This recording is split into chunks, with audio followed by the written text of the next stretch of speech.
Welcome to 20th Century Music and Arts. In this episode, I'm going to look at my top 20 hardcore punk albums from North America. We're going to go between the years 1980 and 1986.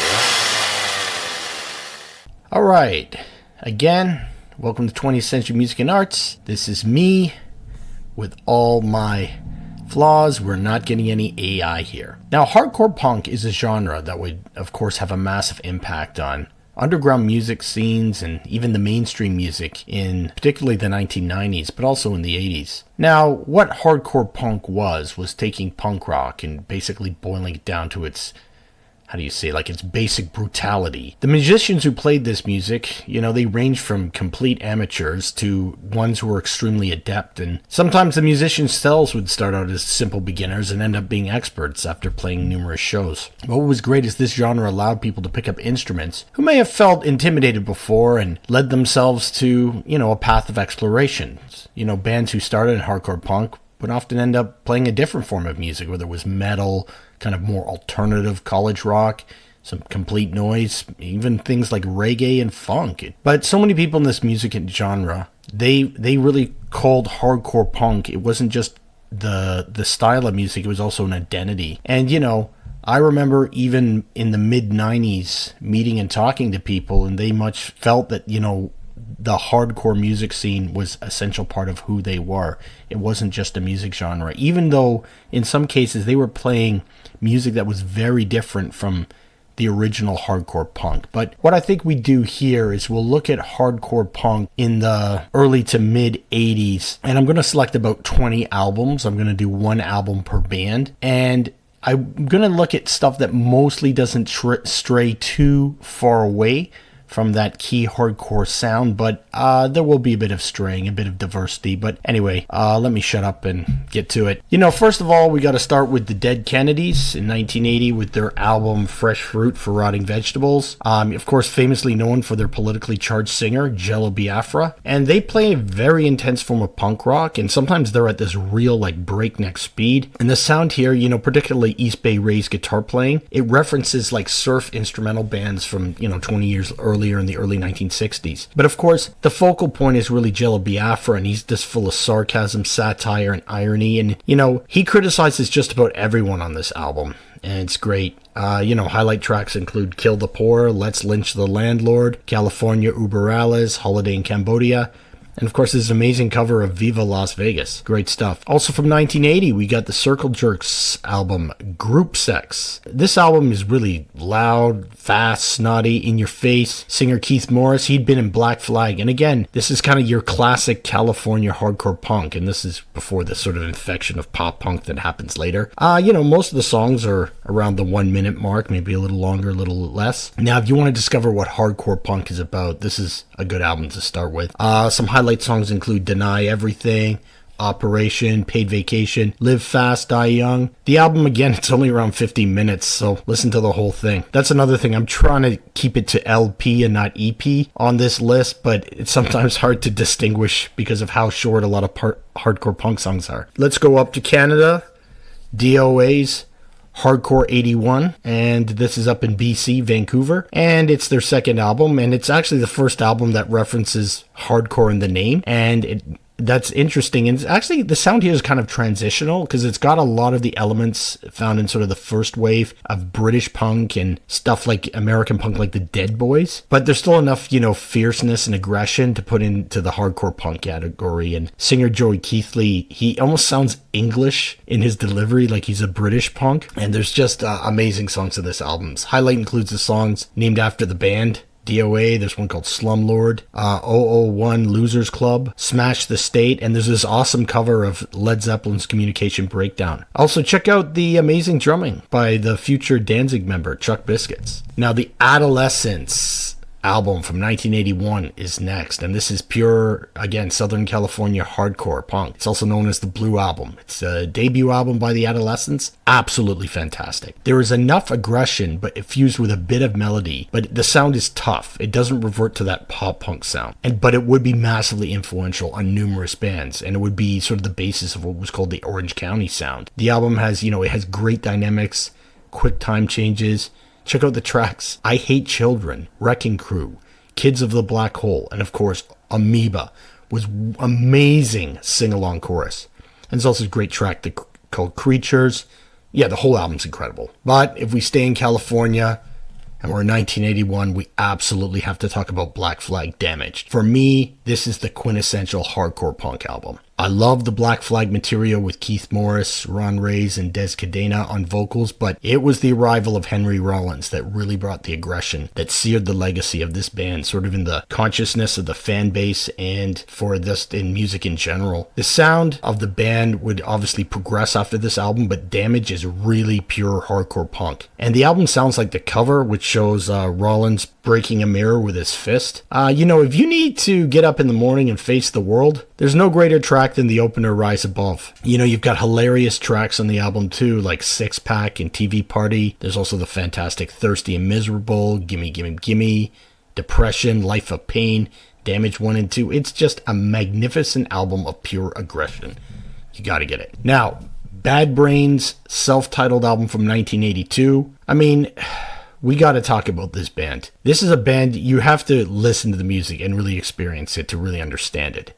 I talked about this on an earlier episode. They're a former jazz fusion band, and they embrace punk along with Rastafarianism and this philosophy called positive mental attitude. They reach hurricane levels of intensity. Maybe only the Dead Kennedys and a couple other bands were reaching these levels of speed, but the Bad Brains did it with this unrelenting intensity, but they're so musically talented that they can push it that further that other bands can't do. And it's really reflective of the band's musicianship and of course the charisma of the lead singer HR. Just fantastic.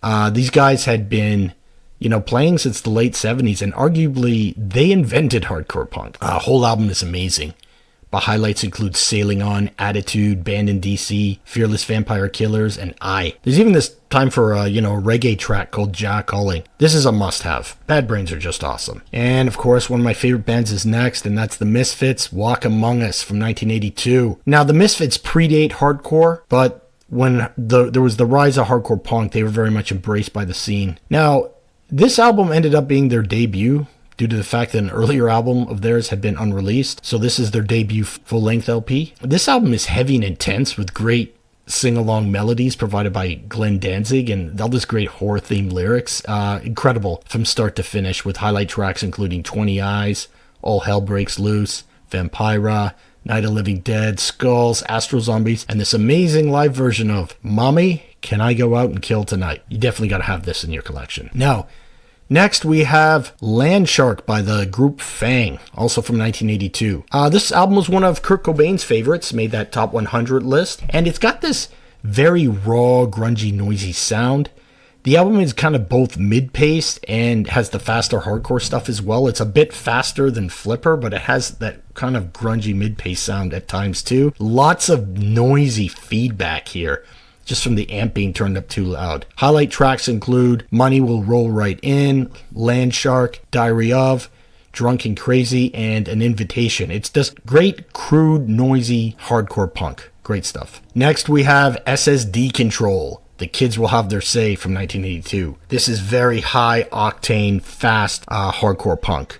These straight edgers from Boston, again, they play something very, it's brutal, it's fast, it's high speed. There's great tracks like Boiling Point, Wasted Youth, The Kids Will Have Their Say, Headed Straight, and The End.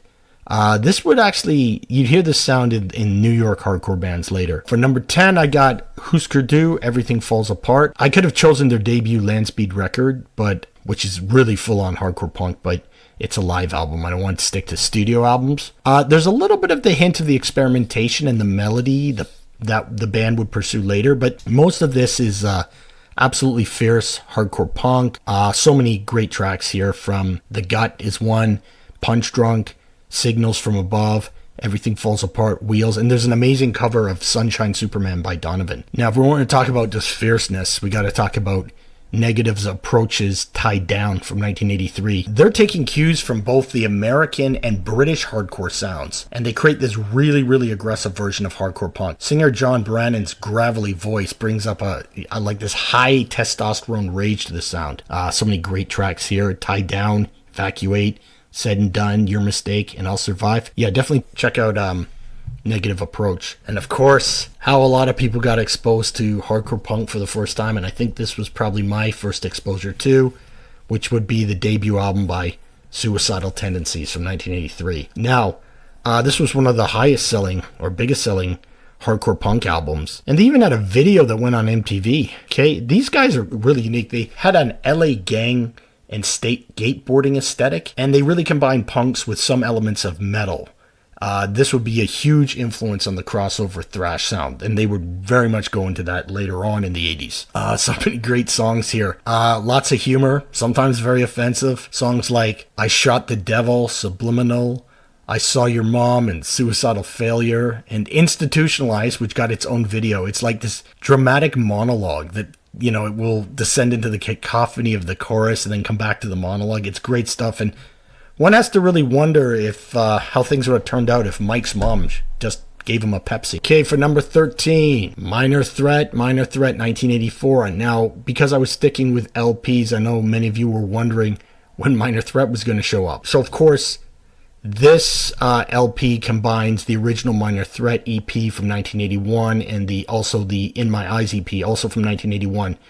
Here the band invents straight edge, and this is really the prototype hardcore sound here. Amazing stuff, just fierce, punishing sound that, you know, the band became really famous for. Great tracks like Filler, Seeing Red, In My Eyes, Out of Step. And they have this great cover of Stepping Stone. I think that was originally done by Paul Revere and the Raiders, but if you're talking hardcore punk, Minor Threat is the band. Now, let's go also in 1984 to looking at the self-titled debut by Die Kreuzen. They were out of Rockford, Illinois. Now, Die Kreuzen is very, very interesting. You know, on this album, it's definitely straight hardcore punk with these brutal, almost death, growly kind of vocals, like death metal sounding or like extreme metal sounding. But the band plays with all these incredible time signatures too. And, you know, it would not be long before the band would really start exploring other genres outside of hardcore punk. But you know, even on this album, there's incredible musicianship, and you know, this whole album is amazing. But some highlights include Rumors, Enemies, Dirt and Decay, and No Name. This is fantastic. Now, another fantastic band is Battalion of Saints out of San Francisco, and let's look at their album Second Coming from 1984. This is just pulverizing from start to finish, and it definitely takes cues from British hardcore. But again,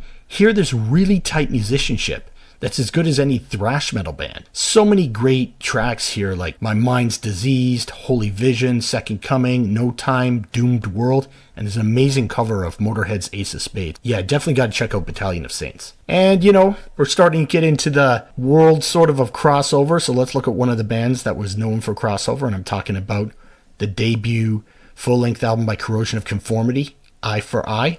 This is 1984 also. It's kind of rough sounding here.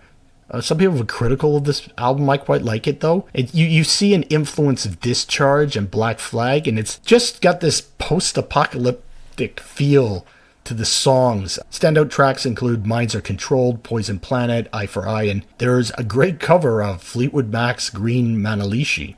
Interesting. Now, if we go up to Chicago, there was a great band called the Effigies, and they had an album called Forever Grounded in 1984. Now, this is quite diverse here because they take the hardcore punk sound, they combine it with British punk and British post-punk, and I can definitely hear the influence of the band The Ruts. There's some great songs on this one like Smile, Silent Burn, The Infiltrator, and Mob Clash. Then we got to look at Tales of Terror. I believe they were out of Sacramento, but they would have an absolutely huge influence on the Seattle scene. So they take hardcore punk and they combine it with like heavy 70s riff rock, classic punk, and even a bit of psychedelia. You can really hear the influence on Mudhoney. And they made, again, Kurt Cobain's top 100 albums list.